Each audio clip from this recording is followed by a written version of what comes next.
So I've got another guest in front of me right now. I'm told his name is Jeremy, which I hope is correct.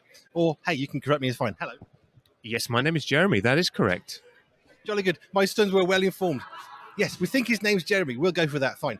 So just tell us a little bit about what is it you're doing here at the Gathering 2024? Well, people who run the gathering, CVM, Christian Vision for Men, I used to work for them. What the roles I used to do were marketing, communications, and when on site, I would run. There's an exhibition area that we, as the radio station, are sat in, as well as many other organisations are exhibiting here. Loads of guys is hanging about. There's a bar, there's coffee, and so on. So I would run this. I would plan it out and make sure the people were sat as and where and set up where they're supposed to.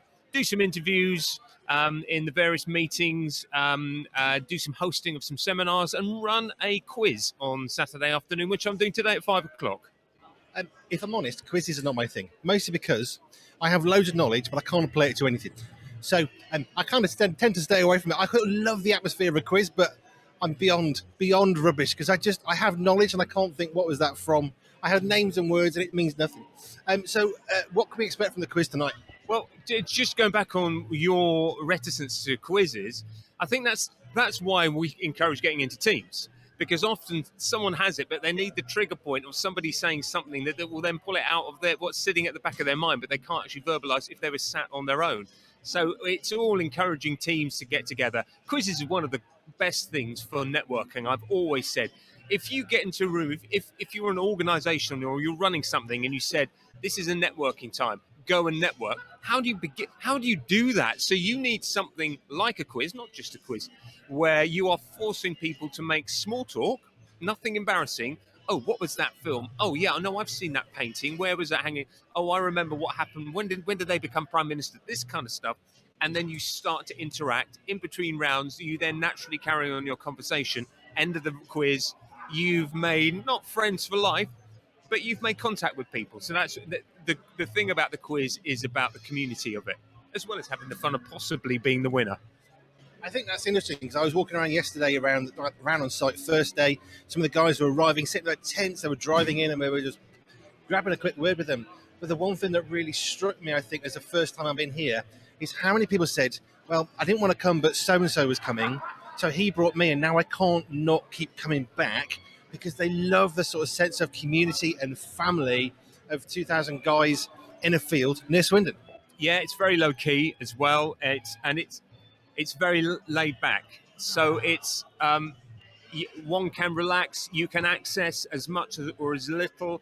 It is a Christian event, but we encourage loads of guys here who have nothing to do with church. And when I used to run the marketing side of things, we would love to get feedback. And the amount of times we got feedback from people who said, I came along an atheist. I think I'm still an atheist, but I'm coming back again because I just love the event, even though it's a Christian event. And of course, there were some guys who's changed their thinking as well. But it was more the fact that people realised, you can do. You're not forced to do anything. It's very laid back in that sense, which I think certainly speaks of the heart and attitude behind this event. Is there's a lot of Christian content behind it, a lot of, deep people who want people to see change, but actually you're very welcome to come here and you'll have a fantastic time, whether you want to go into the big top, whether you just want to go out and do football or whatever. There's something for you to do here. How would you describe it? Because I've been struggling. I was chatting to Steve Legg earlier at the Sorted stand.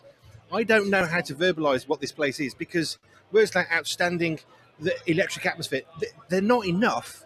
So how would you try and put into words just summing up what is this place for you? Well, it has been described in the past as Songs of Praise meets Top Gear. So, as in we have some cars around, there's not many in there, but it is Christian. At the heart of everything is wanting to communicate who Jesus Christ is and the difference he can make in anyone's life. So that's the heart. That's the Christian message. That shouldn't be anything that would be a surprise to anyone, and we're unashamed of that. But at the same time, we want to make it accessible that people can come and enjoy themselves here, even if they have nothing to do with any of the preaching or the teaching or the stories that they give out. But it's amazing how many people find something from those themselves. It's a bit of a men's festival escape weekend, because men are not escaping from trying to get out of doing stuff, but often wives or partners have said, you need to go on this, so they actually encourage them, because it's sometimes a reevaluation time as well for men, who some of them may be husbands, some of them may be parents as well, some of them may be single and struggling with stuff, or may not be struggling with stuff, but it is a fun time of reevaluation and escape, for the very purpose of being better men when they get back. As a bloke, I'm not necessarily brilliant at stopping or caring for my own needs. I want to look after my family. I want to do all I can, often at my own physical expense. I drove trucks for 15 years, and there's a physical consequence to that. It was always worth it, because you know what? I'm getting some money for my family. I know Dr. Ken's going to be chatting about mental health and the importance for guys, and I think he's actually going to be talking about suicide as well. But I think that's the thing, is men do need that encouragement, an opportunity in somewhere for that distraction, for that engagement in something different, which is such, I think it's just so important. Oh, yeah. You kind of stumped me on that one. But so, I mean, you're talking about a place, a separate place to what they would normally have in the run of mill of things, that we're meeting with other guys, where they can be honest and open, perhaps they in an environment where they don't normally find themselves in, where, in other words, where they're more freer to be honest, a more welcoming kind of. Yeah, I mean, one would hope that that can happen anyway. As a churchgoer, I hope that church can be that place anyway. They don't necessarily have to wait once a year to come around to a weekend like this. But all the more we make the weekend, try and make it as accessible, and also as encouraging for the guys to be honest in each other's, and talk about our frailties, and talk about our fears and our doubts, and our but also our joys and our victories, whatever that could look like. Um, yeah, and I guess share that with other guys. So yeah, it's a safe place, but again, hopefully it's something that can be replicated back, take it back home and replicated.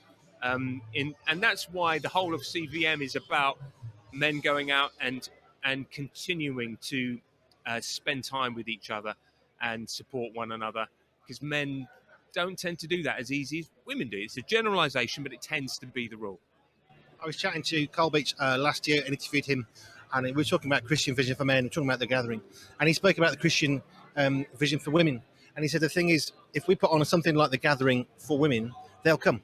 We'll be inundated. Whereas guys need something more than we're just going to get together. That's what he was saying, that's why we have the cars and the football and the other stuff. Whereas perhaps women might be more inclined to happily come. With the guys, it's like we need a reason. But there's so many reasons to come here. I mean, I haven't even been outside today yet, and there's so much to see. Have you got something that you're looking forward to seeing or watching or being part of, apart from the quiz? I guess all of it. I never get to partake in all the fun stuff they have. So they have five-a-side football, axe throwing. They have inflatables to jump on, because men need to jump on inflatables, don't they? Not one specific thing. I love being here, because for me it's a catch up with a lot of people I know, and it tends to be a nice weekend, because the weather, this time of the year, I know our weather isn't quite as good this year as we'd like it to be, but on the whole it's been fine. So for me it's just a nice catch up with a whole load of friends that I know and used to work with in some cases, but there's a whole load of stuff out there that I don't partake in that are a reason why guys come along, and it's amazing how we try and get the publicity out of what goes on, but yet not until people turn up they realise, oh yeah, there is, I can do that, and I can do that, and I can do that, and it's no extra cost unless I'm buying food. So as much as you will say and communicate, I guess you only really see what goes on until you come here. It's hard to explain it. It's hard to publicise it as much as it deserves to be publicised. So for me, it's just being here and meeting up with friends. That's my main draw for being here, and being part of the telling of the stories. I enjoy doing the interviews of people and sharing, helping them share their stories with everyone that comes along. I met so many guys yesterday who just said, we love coming, we're meeting guys. We only meet them here.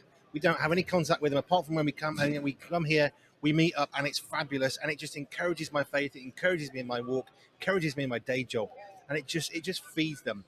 I was so excited meeting guys who are coming, saying, "I'm already looking forward to next year," which just I think it sums up just how much, it's how good a place this really is for guys to come to.